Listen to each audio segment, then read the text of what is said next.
Stop doing, thinking, feeling, and just be. Be still and know.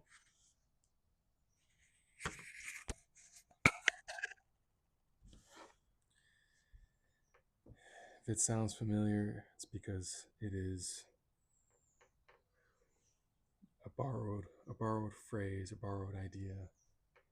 Be still and know that I am God. It's an interpretation of the understanding that I currently have of that truth.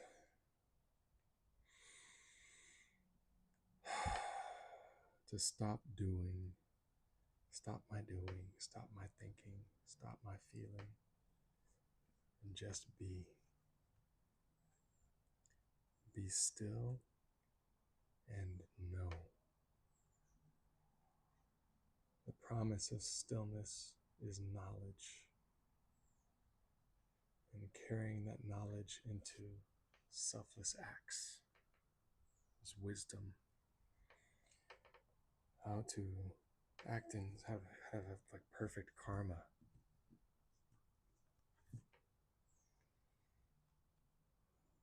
To be perfectly in balance and harmony. To receive what you expect without delay.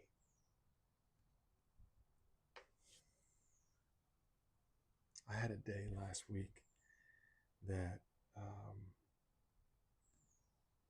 it just, everything was speaking to me. And I realized it.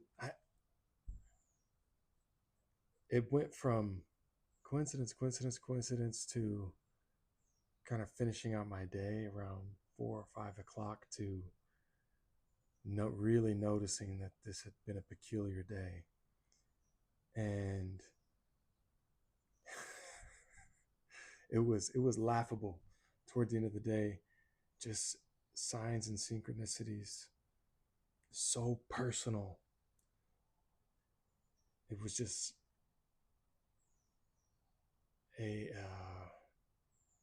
I cannot imagine every day being like that. It would feel like it got me into this really, and it was right around the full moon. I think it was the day before the full moon, before I flew out to visit my daughter for spring break on April 1st. And so I remember it. I was like, the day started kind of backwards. It was kind of like a slower start. It wasn't my best day by my standards, but it was intense and it was productive and it was smooth. And, you know, I was seeing the world very differently. God was speaking to me. And it was just all so symbolic. It's nothing you can, it's a one-sided conversation. And you're doing all the listening. It was one of those days. It's like here, here, here, here. And it was so much to process, very symbolic.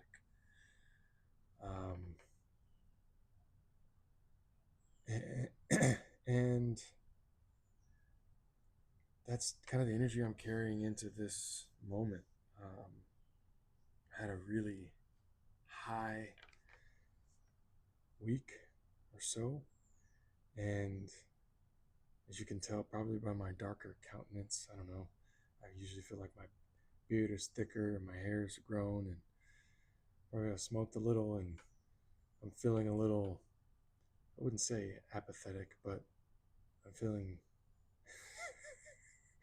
for example, I'm not giving as much time and attention to people that I would normally give. Feeling a bit hermited, just a bit dark, a bit reclusive, detached, not as agreeable. Um, you know, but I also feel very tapped in. Feel very tapped in. And so I wanted to bring some of that energy here and see what brought to the forefront. And I pray that the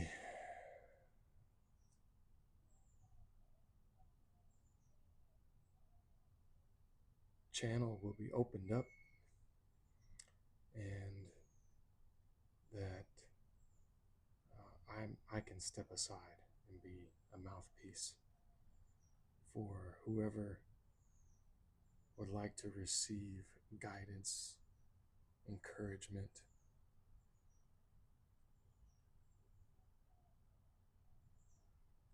whoever's in search of a message, a timely message.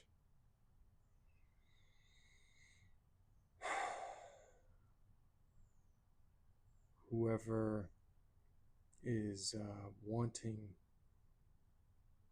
a message will receive it for themselves directly. This is not a message about your relationships or love, how to fall in love, or how to make more money. The objective of this message is more along the lines of helping your soul progress, helping you evolve, helping you rewire, helping you overcome, helping you find strength, helping you piece things together, helping you love yourself, helping you see clearly. These things are so much more valuable. The work is not to do with other people. Your practice is, but your work, what truly makes all the difference, is not beyond your aura, your spirit, your energy field, your body, your mind, your feelings, your mind, your intellect,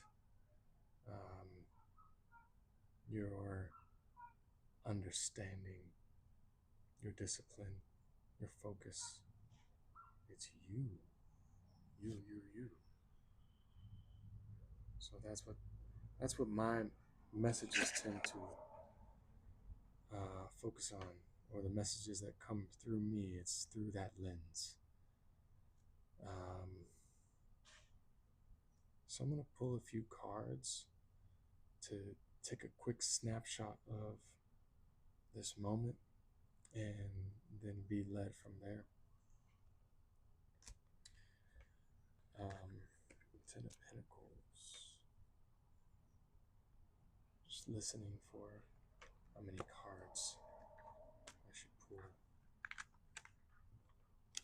Giving 5. Spring is here. Spring, Happy New Year. So much green, there's such vibrant green. Frequency of the heart. Frequency of love made manifest. So abundant. The evidence of things not seen. Life. How does life spring forth from such dullness and grayness and death when everything comes to a halt? When it's its most dead is when it can begin its transition into liveliness, into vigor. It's very interesting. It's like the two polarities are touching. You have star energy, 7 of Wands, 10 of Pentacles, 8 of Swords, 4 of Wands. Yeah, you're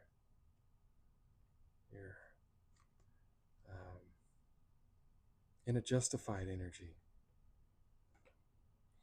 and it's a vulnerable energy. There's a lot at stake, and you're passionate about it. This is good. Exercising faith. a foot in both worlds, a liminal space, building something, building on something, be protective of that.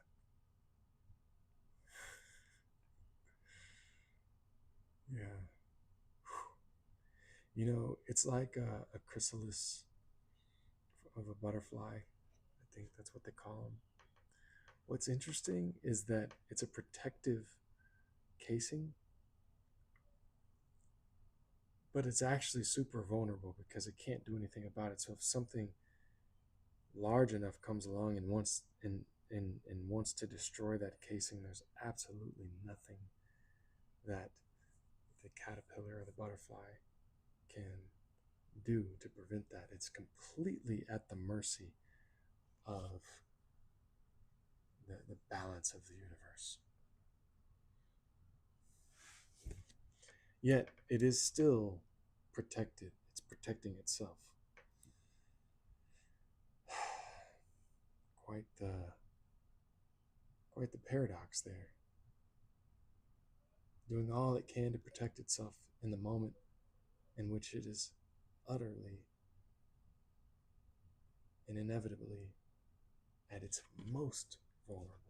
I don't think it would even be more vulnerable as a butterfly. And we know how delicate butterflies are, but the chrysalis stage is an even more delicate state.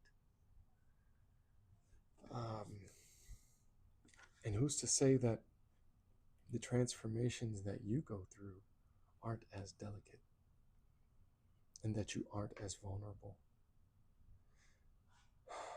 And until we take refuge, till we develop the skill and become familiar and trusting enough to take refuge in the chrysalis and the palm of God, and all of us are going to know what that feels like differently. To me, I interpret it, my visualization, the place I go to in my spirit and my soul and my mind's eye is only a few places. It's only a few images that have been given to me by the grace of God as an island that only I inhabit. There's no one else that inhabits this island. In the palm of God where I was conceived, I just picture heavenly palms, and there I am. I can go there anytime and feel of God's greatness, but also God's specific vigilance over me, and care over me, and love for me, and patience for me. How I see how small I am, and yet I feel completely loved. This is our natural state. Our natural state, our most innocent state is our most natural state. Our most natural state is our most pure, is our most powerful, is our most worthy, is our most vulnerable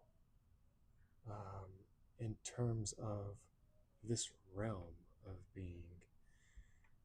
This body is like a chrysalis. We are at such mercy here, even in our bodies, our physical bodies. Look around how many trees there are, and look how big a tree is compared to your body. But look how many trees there are just in your neighborhood alone, or within a square mile. Think about the animal life that needs to be supported, the ecosystem. Just that type of profuse abundance and proliferation of life, and be able to support life. The earth is, there are no words to describe the planet which we inhabit. It is an astonishing realm, and we are part of it. We are part of it. We are not greater than the system in our body. We are part of it, and that is one of the keys to alchemy.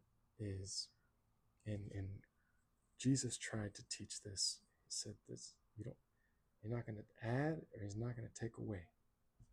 Not one portion. We can't add a hair. We can't take a hair away. Everything is in its perfect balance as it is, and that is by design, to our advantage, to our pleasure, it's meant to bring us joy. That the design of us not needing to be more than we are, naked, afraid, alone. From that state, we can succeed just as the earth prospers every other living thing. The earth will prosper us as a human being. As we stand in our true nature. And so the challenge of soul evolution and integration of these transformations that are occurring is I forgot my train of thought, but the design is for us to go through these transformations to um, skillfully fall back into our true nature. And it does feel like a trust fall, because when spirit undoes in the world, in the flesh, what was done, the evidence of that is demonstrated until we fall back far enough where now we are acting out of pure love and start to sow seeds in our life of pure love and pure worthiness and pure consciousness. And so there's a delay. There's a great sacrifice that is made in order to truly embark on the journey of self. And to maintain the faith, to endure, is such a rite of passage, first of all. No one can escape it. It is a rite of passage. Everybody has those scars to show. But it is worth it. It is worth it for the testimony gained alone. If all you gain from it is a certain knowledge and the closeness, the unity, the unification, the harmony that you can remember in remembering your essence, your worthiness, that is the power. That is the source. That's the whole point, is to know that you are the source. It is within you. It is from within you. We are connected to the source.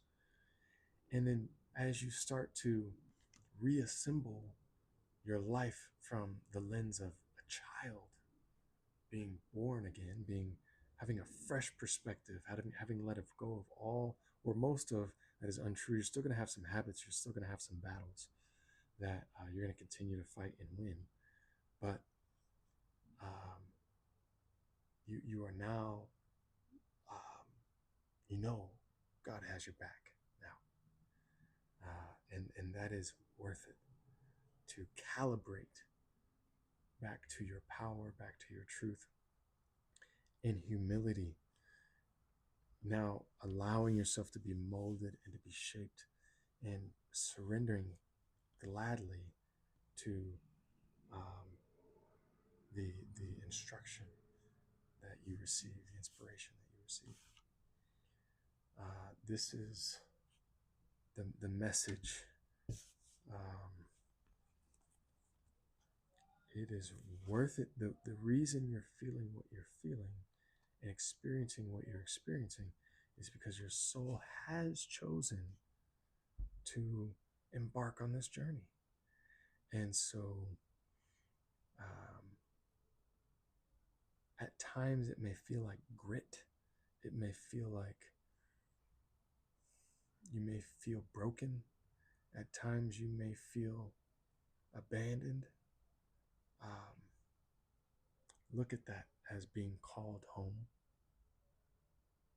Those are the moments when you are in despair in the 3D, in the physical.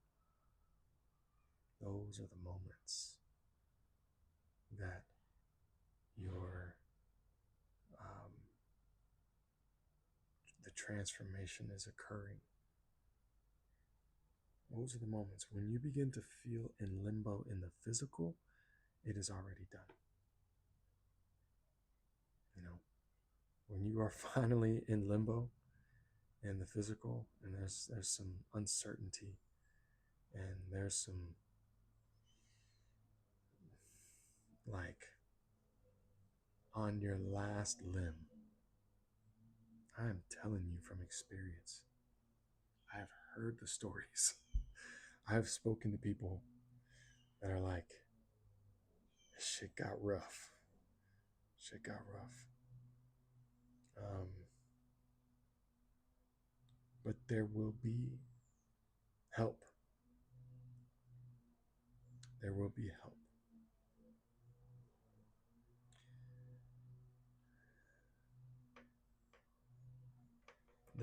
The design was never for you to be left alone. The design is for you to grow. There are seasons for growth. There are seasons for sacrifice. There are seasons for harvest. There are seasons for sowing.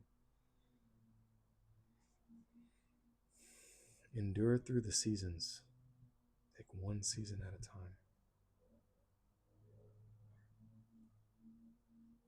Remember how small you are, but how miraculous you are. And let me not try to get too long-winded and too crazy on here, but may you be blessed, and may the parts of this message carry through to your soul and resonate where it is needed. It's okay to cry. It's okay to cry. It's one of the best gifts you can give to yourself, is to just feel deeply. Feel into that. It's okay to have a memory of somebody you miss, somebody that's no longer with you, of a past relationship. It's okay to mourn. It's okay to feel,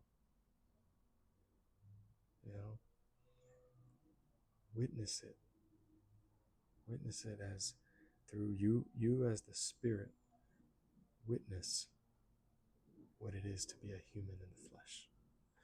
That was one other message. I do have one other bonus, was the Son of Man, the Son of God and the Son of Man. This flesh, the Son of Man. Your spirit is the Son of God. And so there is a holy trinity between the spirit and the body and the mind. There's a greater trinity, and we're part of it.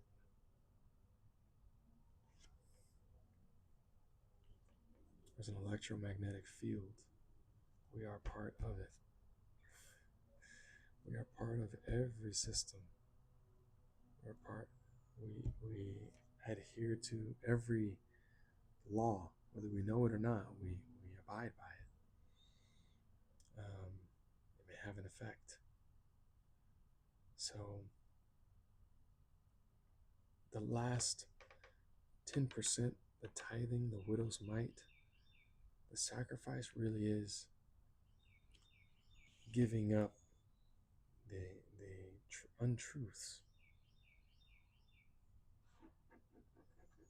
it's really quite the phenomenon to be born into a world or a society or a family or situation or circumstance where it's not perfect, where you don't grow up with a perfect realization of your divine birthright, of exactly who you are in this universe and what you are capable of in this world without limitation.